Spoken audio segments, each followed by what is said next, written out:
Assalamualaikum warahmatullahi wabarakatuh. Salam dan bahagia. Perkenalkan, nama saya Siva Mekrani dengan NIM 2019 008339 dari kelas 5A9 Manajemen. Di sini saya akan mereview pertemuan 1 sampai ke 7 untuk mata kuliah perilaku organisasional. Baik, di sini saya akan memulai mereview dari pertemuan yang pertama untuk mata kuliah perilaku organisasional, di mana membahas kontrak kuliah, RPS, dan apa saja ketentuan dalam mengikuti perkuliahan perilaku organisasional. Setelah itu, kami di sini akan membahas tentang what organizational behavior, di mana organisasi di sini adalah sekumpulan manusia yang tergabung dengan visi misi serta tujuan yang sama. Sedangkan struktur organisasi adalah yang berguna untuk mengatur tujuan bersama dalam organisasi tersebut ataupun perusahaan. Dan jika perilaku organisasi yaitu sikap di mana organisasi yang individu yang mempengaruhi kinerjanya. Dan ada beberapa fungsi manajemen yaitu di mana ada perencanaan, perorganisasian, kepemimpinan serta pengendalian. Di sini juga terdapat beberapa tantangan dan peluang untuk manajer dalam menggunakan konsep OB, di mana yang pertama yaitu merespon tekanan ekonomi, merespon globalisasi, mengelola keragaman tenaga kerja, meningkatkan layanan pelanggan, meningkatkan keterampilan bermasyarakat, bekerja dalam organisasi jaringan, meningkatkan kesejahteraan pekerja saat bekerja, menciptakan lingkungan kerja yang aktif, dan yang terakhir di sini meningkatkan perilaku etis. Di dalam perilaku organisasi terdapat beberapa tingkatan, di mana tingkatan tersebut diantaranya yaitu individu, kelompok, dan organisasi yang mempunyai beragam perbedaan sesuai perilaku tersendiri dan mempunyai proses dan hasil yang berbeda. Selanjutnya, untuk mereview pertemuan kedua, membahas diversity in organization, di mana keragaman di sini atau diversity yaitu suatu istilah yang luas dan frase keragaman tempat kerja atau workplace diversity dapat merujuk pada karakteristik apapun yang menyebabkan seseorang berbeda dari yang lainnya, di mana setiap individu memiliki karakteristik yang berbeda-beda dengan yang lainnya, dikarenakan perbedaan yang membuat segala sesuatu menjadi beragam, baik itu ras, suku, agama, usia, dan jenis kelamin. Perbedaan ini dapat menimbulkan kebahagiaan dan beberapa konflik dalam sebuah organisasi. Di dalam keberagaman ada beberapa tingkat. Di sini ada 2 tingkat. Yang pertama di sini ada keberagaman level permukaan, di mana keberagaman level permukaan di sini perbedaan-perbedaan dalam karakteristik yang mudah dinilai seperti jenis kelamin, ras, etnis, umur, atau kecacatan yang tidak sesuai mencerminkan cara orang berpikir atau merasa, tapi dapat memunculkan stereotip tertentu ataupun tindakan tertentu. Dan yang kedua di sini ada keberagaman level dalam, di mana perbedaan-perbedaan dalam nilai, kepribadian, dan preferensi kerja yang menjadi lebih penting secara progresif dalam menentukan kesamaan. Jadi seiring semakinnya mengenal orang lain, jadi semakin mengetahui orang tersebut dengan baik. Di mana di dalam keberagaman di sini ada beberapa karakteristik untuk biografis, di antaranya ada umur, jenis kelamin, ras dan etnis, disabilitas. Selain itu juga ada masa kerja, agama, orientasi seksual dan identitas kelamin serta identitas budaya. Di dalam diskriminasi di sini ada kemampuan, di mana kemampuan di sini adalah kapasitas individu saat ini untuk melakukan berbagai tugas dalam sebuah pekerjaan, di mana kemampuan keseluruhan esensinya dibangun oleh 2 faktor, yaitu kemampuan intelektual dan kemampuan fisik.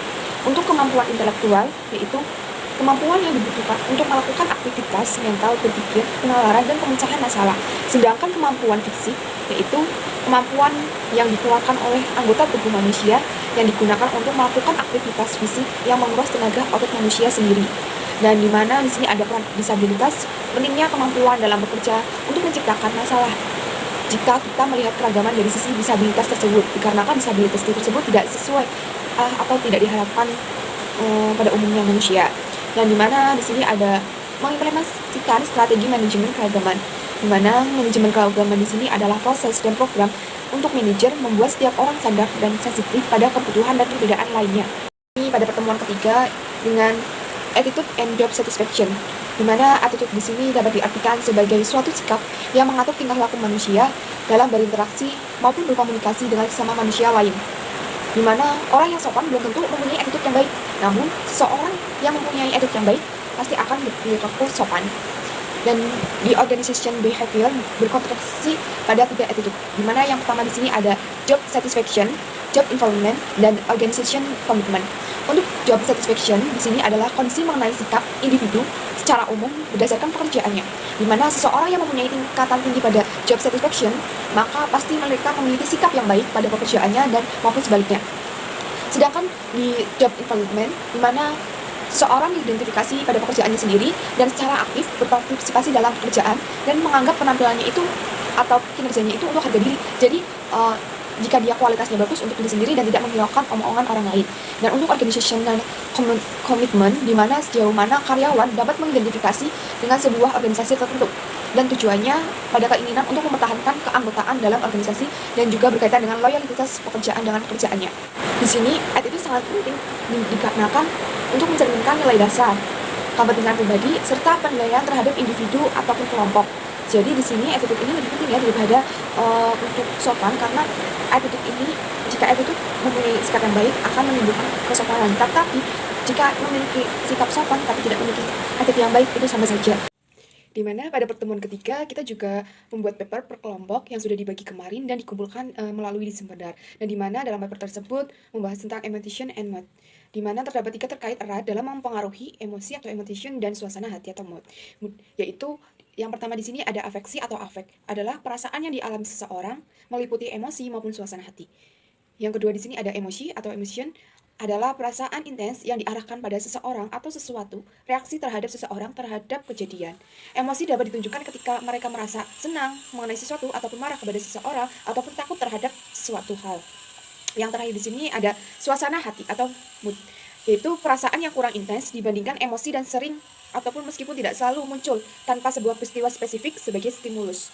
Di sini emosi juga mempunyai fungsi ya untuk membantu manusia memecahkan masalah tersebut, memotivasi dalam masalah bertahan hidup. Tindakan tersebut biasanya mengumpulkan makanan ataupun mencari tempat yang berlindung ataupun untuk merubah suasana hatinya dia. Dan emosi ini sangat berpengaruh terhadap tingkah laku manusia dengan manusia lain. Di sini ada beberapa sumber emosi dan mood, yaitu yang pertama ada kepribadian, suasana hati, dan emosi memiliki komponen yang sifat sendiri. Dan kedua di sini ada cuaca, stres, aktivitas sosial, tidur, olahraga, usia ataupun umur, dan gender. Selanjutnya ada aplikasi-aplikasi perilaku organisasi terhadap emosi dan suasana hati. Di sini ada 11, yaitu yang pertama ada seleksi, pengambilan keputusan, kreativitas, motivasi, kepemimpinan, konflik antar personal ataupun kelompok, organisasi, negosiasi, pelayanan pelanggan, sikap kerja, perilaku menyimpang di tempat kerja, manajer yang mempengaruhi suasana hati tersebut. Selanjutnya pada pertemuan keempat di sini membahas materi tentang personality and value, di mana personality ataupun kepribadian yaitu sekumpulan cara bagaimana seorang individu ini beraksi dan berinteraksi dengan sesama orang lain. Di mana kepribadian di sini merupakan determinan paling penting bagi individu. Dikarenakan kepribadian menentukan bagaimana si seseorang individu caranya berpikir, berperilaku, dan berperasaan dalam berbagai macam situasi yang berbeda-beda. Dan di sini ada beberapa faktor yang dianggap untuk mempengaruhi kepribadian seseorang, meliputi keluarga ataupun keturunan, di mana berkaitan dengan fisik ataupun tinggi badan, warna kulit, warna rambut, warna mata, sifat, ataupun yang lainnya. Selanjutnya ada lingkungan yang mereka ditinggali atau yang mereka sering bermain.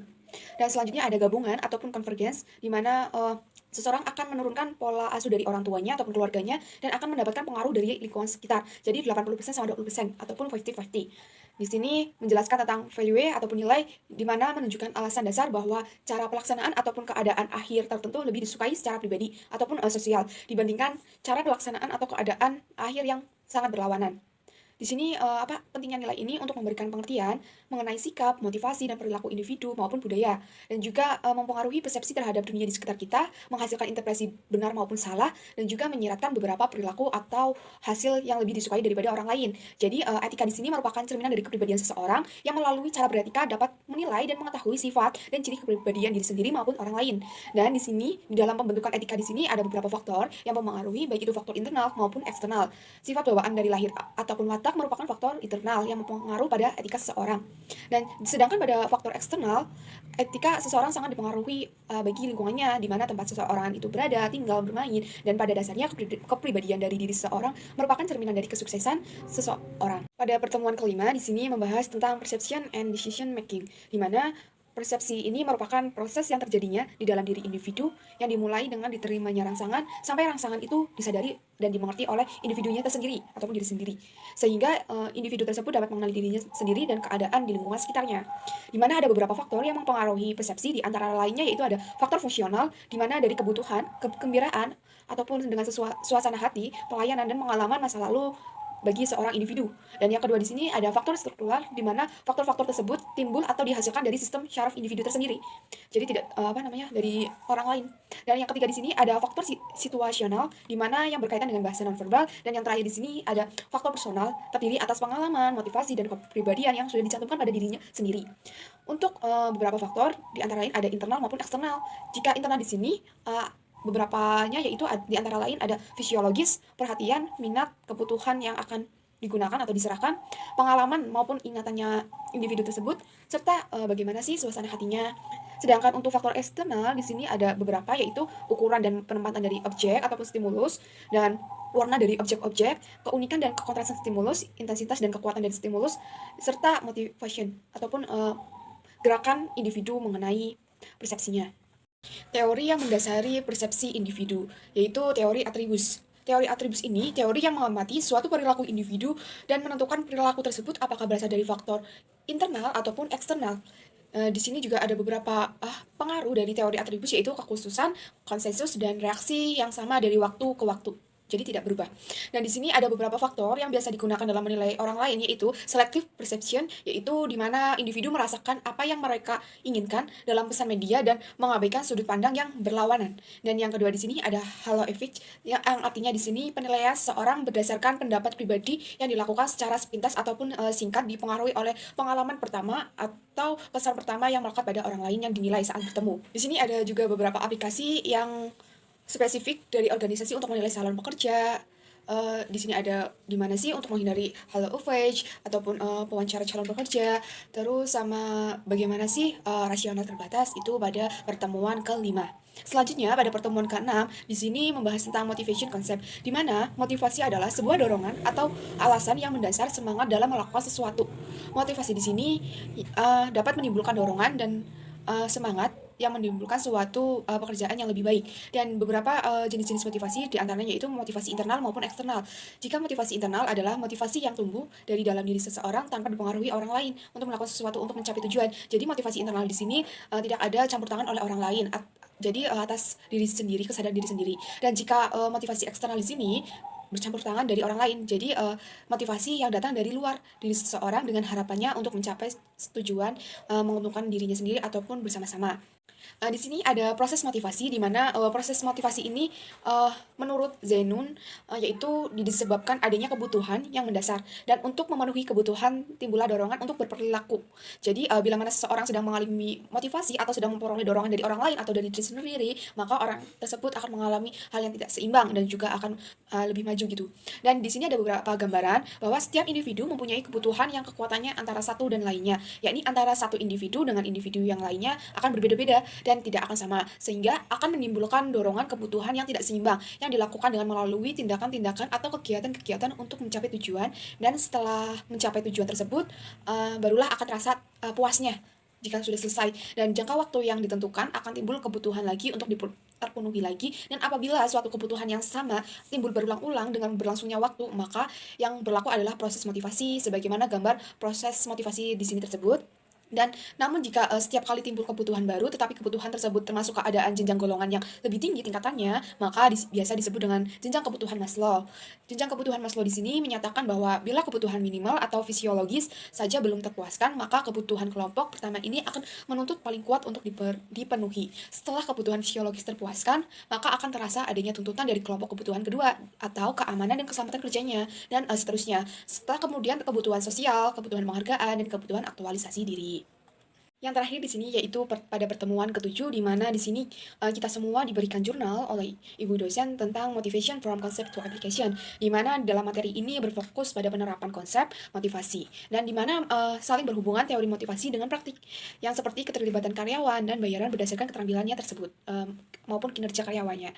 Dan di sini melakukan critical review pada jurnal yang berjudul pengaruh motivasi dan pelatihan terhadap kinerja karyawan pada PD Harujaya dengan kata kunci motivasi pelatihan kinerja. Dan critical review ini dikirimkan oleh Simpedar.